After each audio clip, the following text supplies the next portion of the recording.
Hello students, আমি বাবলু।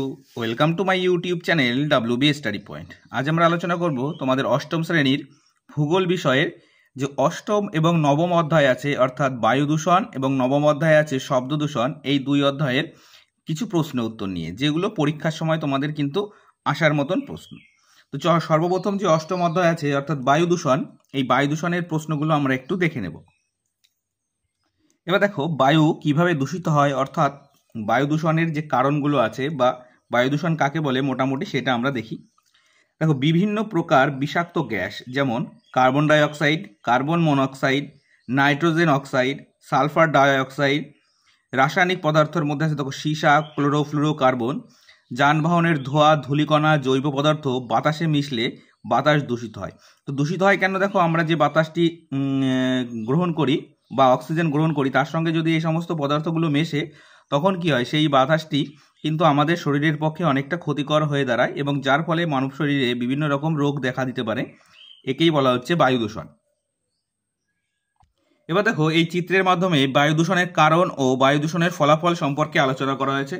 প্রথমে আছে বায়ু দূষণের কারণ, কি কি কারণে বায়ু দূষণ হতে পারে। দেখো জনসংখ্যা বৃদ্ধি আছে, বৃক্ষছেদন আছে, নগরায়ন আছে, সার কীটনাশক, শিল্পায়ন, যানবাহনের ধোঁয়া, বিস্ফোরক, ধূলিঝড়, দাবানল, অগ্নুৎপাত, এই সমস্ত কারণে কিন্তু বায়ু দূষণ হয়। অর্থাৎ জনসংখ্যা বৃদ্ধি যদি বায়ু দূষণের কারণ হিসেবে জানানো হয়, তাহলে কি হচ্ছে না, পৃথিবীতে জনসংখ্যা বৃদ্ধি হচ্ছে একটা বায়ু দূষণের অন্যতম কারণ। কারণ কি হচ্ছে, যে যত জনসংখ্যা বৃদ্ধি পাচ্ছে তত কি আমাদের বাসস্থানের জন্য, খাদ্যের জন্য আমাদের কি করতে হচ্ছে, বৃক্ষছেদন করতে হচ্ছে, যার ফল হিসাবে কিন্তু পরিবেশে অক্সিজেনের মাত্রা কমে আসছে এবং কার্বন ডাই অক্সাইডের মাত্রা বেড়ে যাচ্ছে।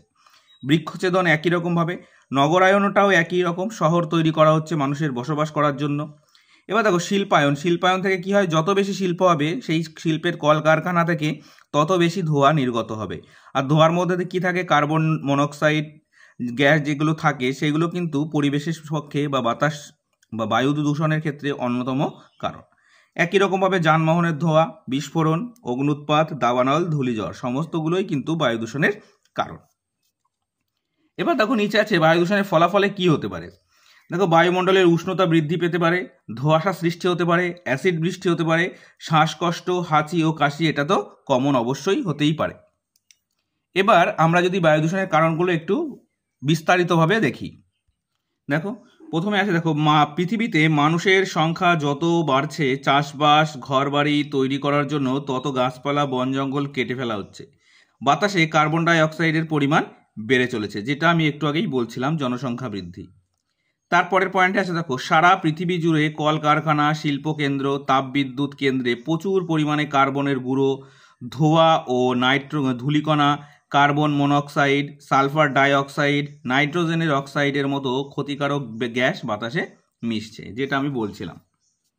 এরপরে আছে দেখো চাষের জমিতে যে রাসায়নিক সার দেওয়া হচ্ছে, সেই রাসায়নিক সার, কীটনাশকের গুঁড়ো, আবর্জনা, খড়কুটো পোড়ানো ছাই, ধূলিকণা প্রভৃতি বাতাসকে দূষিত করছে। এরপরে আছে যানবাহনের ধোঁয়া। দেখো গাড়ির সংখ্যা দিন দিন যেভাবে বাড়ছে, তাতে বায়ু দূষণ নিয়ন্ত্রণ করা মুশকিল হচ্ছে। বাস, লরি, প্রাইভেট গাড়ি, জাহাজ, এরোপ্লেন সবেতেই পেট্রোল, ডিজেল, গ্যাসোলিন ইত্যাদি জ্বালানি পোড়ানো হয়। ফলে প্রচুর পরিমাণে কার্বন মনোক্সাইড, সীসা বাতাসে মেশে। তাহলে প্রথম পয়েন্টটা আমরা যদি দিই জনবিস্ফোরণ, দ্বিতীয় পয়েন্টটা দেবো আমরা শিল্পকেন্দ্র, তৃতীয় পয়েন্টটা আমরা দেবো চাষবাস, আর চতুর্থ পয়েন্ট দেবো যানবাহন বা যানবাহনের যে সমস্ত ধোঁয়া টোয়া আছে সেইগুলো। তো এই চারটে পয়েন্ট কিন্তু আমরা এইভাবে লিখতে পারি।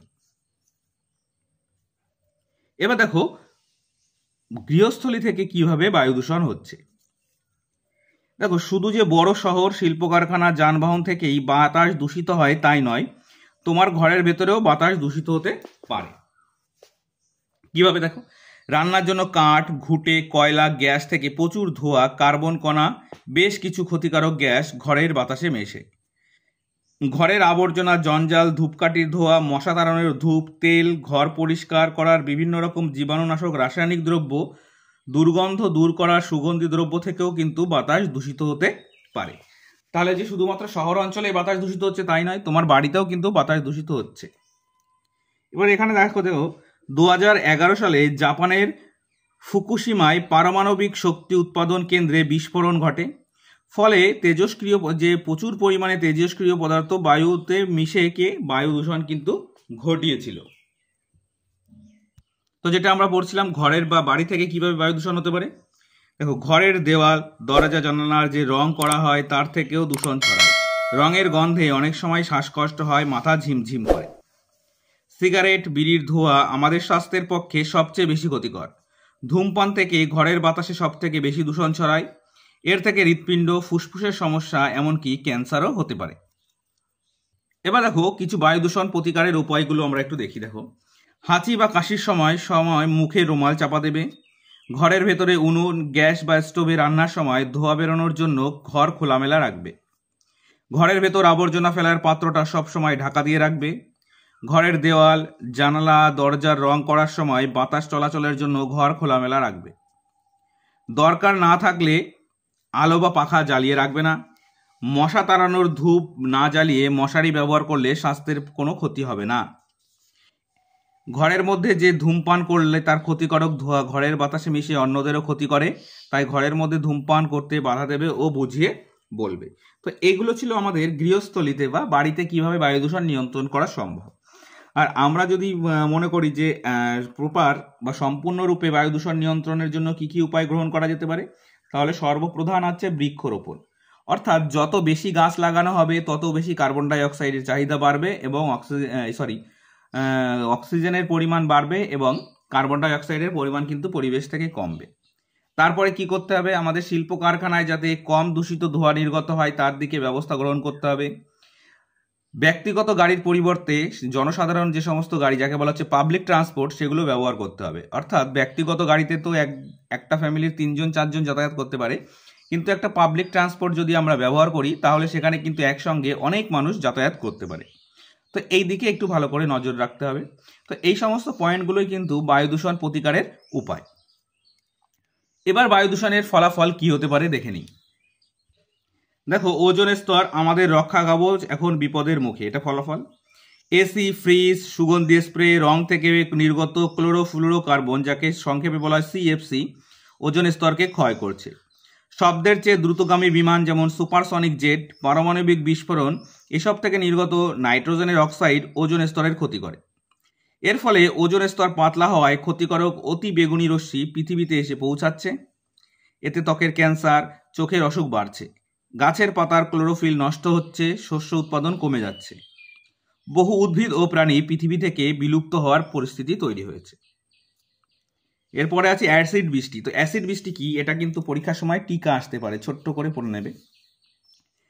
যানবাহন, কলকারখানার ধোঁয়ার থাকা সালফার ডাইঅক্সাইড, কার্বন ডাইঅক্সাইড, নাইট্রোজেনের অক্সাইড বৃষ্টির জলের সঙ্গে বিক্রিয়া করে অ্যাসিড তৈরি করে।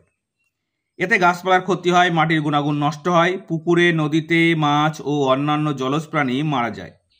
বৃষ্টির জলে থাকা অ্যাসিড মার্বেল পাথর তৈরি মূর্তি, সৌধ যেমন তাজমহল, ভিক্টোরিয়া প্রভৃতি ক্ষতি করে। তাছাড়া বাড়ির রং নষ্ট করে, ইস্পাত তৈরি ব্রিজের ক্ষতি করে। বিদ্যুৎ চমকালে বা আগ্নেয়গিরির অগ্নুৎপাত থেকেও কিন্তু এই ধরনের বিষাক্ত গ্যাস নির্গত হতে পারে। এরপরে আছে গ্রিন হাউস। তো সর্বপ্রথম আমরা দেখে নেব গ্রিন হাউস কি। তো এখানে আছে দেখো, শীতের দেশে কাঁচের ঘরে তাপমাত্রা বাড়িয়ে শাকসবজি চাষ করা হয়। বিশেষভাবে তৈরি করা কাঁচের দেওয়াল সূর্যের আলো ও তাপকে ভেতরে আসতে দেয় কিন্তু বেরিয়ে যেতে দেয় না। এই বিশেষ কাঁচের ঘর গ্রিন হাউস নামে পরিচিত।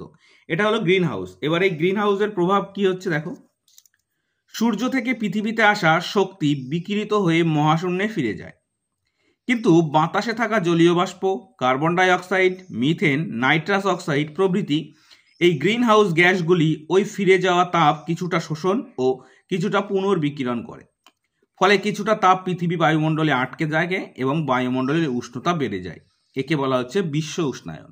অর্থাৎ বিশ্বের উষ্ণতা যে বৃদ্ধি পাওয়া তাকেই বলা হচ্ছে কিন্তু বিশ্ব উষ্ণায়ন। তো কিভাবে হচ্ছে, এই গ্রিন হাউস গ্যাসগুলোর প্রভাবে।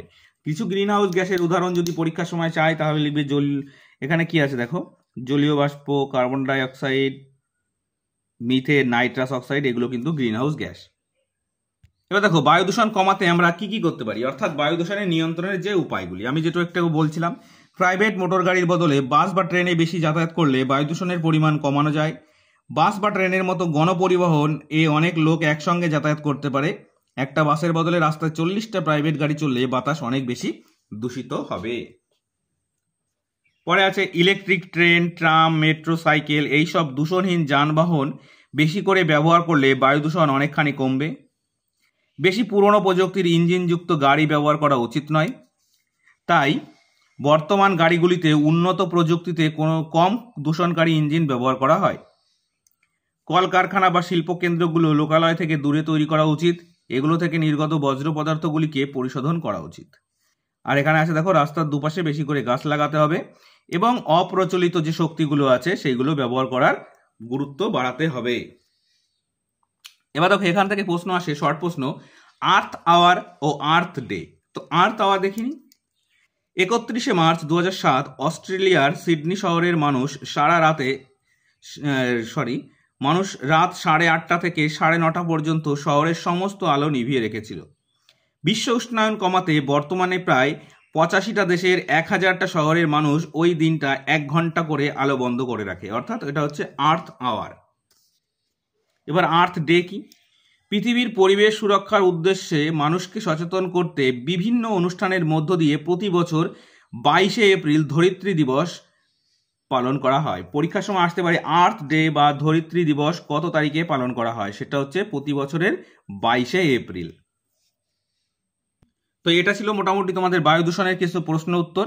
এরপরে আমরা চলে যাব শব্দ দূষণে। দেখো চ্যাপ্টার 9 বা অধ্যায় 9 শব্দ দূষণ।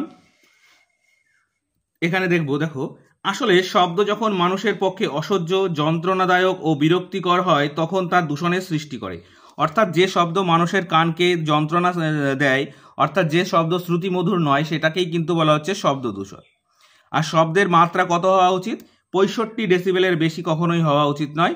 0 থেকে 65 ডেসিবেল অর্থাৎ 65 ডেসিবেলের বেশি যখন জোরে শব্দের মানুষ যখন অন্যান্য প্রাণীর মানসিক ও শারীরিক অসুস্থতা বা অসুবিধা তৈরি করে। 65 ডেসিবেলের বেশি শব্দ।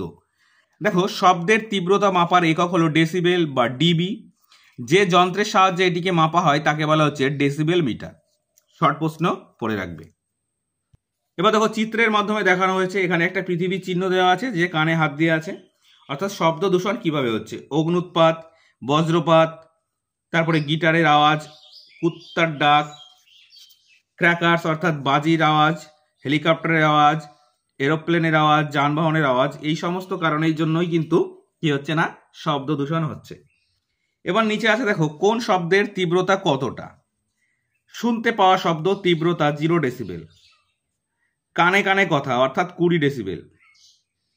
বাড়ির ভেতর শব্দ 40 ডেসিবেল। সাধারণ কথাবার্তা 65 ডেসিবেল।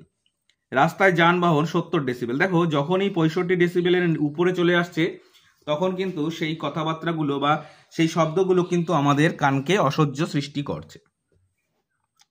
এরপরে দেখো loud speaker, motor horn, generator, motorcycle এর তীব্রতা 80 ডেসিবেল। উচ্চ স্বরে গান বাজনা 90 ডেসিবেল। 300 মিটার দূরের জেট প্লেন 100 ডেসিবেল। বজ্রের শব্দ, কলকারখানা, কংক্রিট ভাঙার শব্দ 110 ডেসিবেল। আর সাইরেনের শব্দ যেটা বেজে ওঠে সেটা হচ্ছে 130 ডেসিবেল। এগুলো কিন্তু সমস্তটা একটা ডেসিবেল অর্থাৎ শব্দের তীব্রতা, যেটা আমাদের কোনটা আমাদের প্রয়োজন। অর্থাৎ দেখো 0 থেকে এই যে 65 ডেসিবেল এই পর্যন্ত কিন্তু এটাও কিন্তু মেনে নেওয়া যায়, কিন্তু এই 70 থেকে যে 130 আছে এগুলো কিন্তু কখনোই মেনে নেওয়া যায় না। অর্থাৎ সেটা মানুষের বা এবং অন্যান্য প্রাণীদেরও কিন্তু অসহ্যতা সৃষ্টি করতে পারে। দেখো আছে শব্দ দূষণের ফলে কি হয়। দ্রুম দ্রুম দ্রুম। ভাবো যদি কোনো কানের পাশে কেউ এরকম ড্রাম বাজাতে থাকে, ভাবতেই অসহ্য লাগছে। শব্দ দূষণের ফলে শোনার ক্ষমতা ধীরে ধীরে কমে যেতে পারে। যারা কলকারখানায় কাজ করে বা খুব জোরে গান বাজনা শুনে তাদের এই সমস্যা হয়। পরের পয়েন্ট, অনেকক্ষণ ধরে জোরে বা একঘেয়ে শব্দ বিরক্তিকর, যন্ত্রণা, ক্লান্তি নিয়ে আসে, যার ফলে কাজে ভুল হয়, কাজ করতে ভালো লাগে না। উচ্চ রক্তচাপ, অনিদ্রা, হৃৎপিণ্ডের রোগ, চোখের রোগ, পেশির উত্তেজনা, স্নায়ুর দুর্বলতা, হজমের সমস্যা, পাকস্থলীর রোগও কিন্তু দেখা দিতে পারে শব্দ দূষণের ফলে। তো এই শব্দ দূষণ কি করে নিয়ন্ত্রণ করা সম্ভব, তো দেখে নিই। সবচেয়ে ভালো হয় যদি শব্দ যেখানে সৃষ্টি হচ্ছে তা শব্দ বিরোধী দেওয়াল দিয়ে ঘিরে ফেলা যায় বা সাইলেন্সার লাগানো যায়। শব্দের উৎস ও শ্রোতার মধ্যে দূরত্ব বাড়াতে হবে। স্কুল, হাসপাতাল ও বাড়ির চারিদিকে গাছ লাগিয়ে শব্দ দূষণ নিয়ন্ত্রণ করা যায়, কারণ গাছপালা তীব্র শব্দ প্রতিরোধ করতে পারে। যন্ত্রপাতিতে তেল দিয়ে সচল রাখা উচিত, যাতে শব্দ বেশি না হয়, অর্থাৎ অয়েলিং করতে হবে। অকারণে হর্ন বাজানো, উচ্চস্বরে রেডিও, লাউডস্পিকার বাজানো, টিভি চালানো, শব্দবাজি ফাটানো উচিত নয়। কানে তুলো দিয়ে এয়ার প্লাগ ব্যবহার করে শব্দের আওয়াজ থেকে মুক্তি পাওয়া যায়। সিনেমা বা অডিটোরিয়াম হলে শব্দের তীব্রতা কমানোর যন্ত্র লাগানো থাকে। শহরের নকশা এমনভাবে তৈরি করা দরকার যাতে কলকারখানা, হাইওয়ে মানুষের বসবাস অঞ্চল থেকে দূরে থাকে। যেহেতু শব্দ দূষণ ব্যক্তি, সমাজ ও দেশের ক্ষতি করে, তাই সরকারি স্তরে উপযুক্ত আইন আনা প্রয়োজন। তো এই ছিল তোমাদের শব্দ দূষণ অর্থাৎ বায়ু দূষণ আর শব্দ দূষণ অধ্যায়ের প্রশ্ন উত্তর আলোচনা। আশা করি তোমরা এই প্রশ্নগুলো যদি ভালো করে পড়ে যায় পরীক্ষার সময় অবশ্যই কমন পাবে। তো আজকের ভিডিও এই পর্যন্তই। যদি ভিডিওটি ভালো লেগে থাকে অবশ্যই লাইক করবে এবং চ্যানেলটি সাবস্ক্রাইব করে নিয়ে বেল নোটিফিকেশন অল করে রাখবে পরবর্তী সমস্ত গুরুত্বপূর্ণ ভিডিওগুলোর নোটিফিকেশন পাওয়ার জন্য। তো চলো, নেক্সট ভিডিও আবার দেখা হচ্ছে। Thank you for watching.